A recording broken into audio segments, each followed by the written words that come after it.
नमस्कार. The winning टॉक्समध्ये तुम्हा सर्वांचं एकदा हार्दिक स्वागत. आणि आज आहे देव उठणी एकादशी. चातुर्मास सुरू व्हायच्या आधी म्हणजे जवळजवळ 4 महिन्यापूर्वी मी तुम्हाला देवशयनी एकादशीविषयी बोललो होतो. आपले विष्णू भगवान आपल्या सृष्टीचा भार आपल्या इतर देवतांवरती आणि आपल्या गुरूंवरती आणि पितरांवरती सोडून योग निद्रे करता गेले होते 4 महिन्याकरता.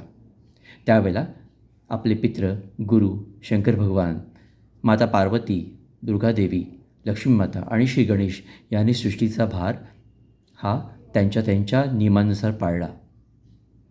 आणि आता पुनश्च एकदा आपले विष्णू भगवान ॲक्टिव्ह झालेत. तेव्हा आजच्या दिवशी काय करायचं? आजच्या दिवशी विष्णू भगवानाची पूजा करायची, अर्चन करायचं, विष्णू सहस्रनामाचं पूजन करायचं, पठण करायचं आणि अर्थातच या विश्व चालवणाऱ्या आपल्या देवाला पुनश्च एकदा नमन करून आपलाही जीवनमार्ग पुढे सरकवायचा. ज्या लोकांना पीडा आहे शारीरिक किंवा मानसिक, त्यांनी आजच्या ह्या देव उठणी एकादशीचा लाभ घ्यावा, पूजा अर्चन करून, उपवास करून आणि आपल्या मनोकामना पूर्ण कराव्यात, जेणेकरून आपल्या शारीरिक व्याधी दूर होतील आणि आपल्याला आध्यात्मिक अनुभूती सुरू हवेल. तेव्हा या देव उठणी एकादशीच्या तुम्हा सर्वांना हार्दिक शुभेच्छा. आणि अर्थातच आता सुरू होईल ते तुळशीचं लग्न.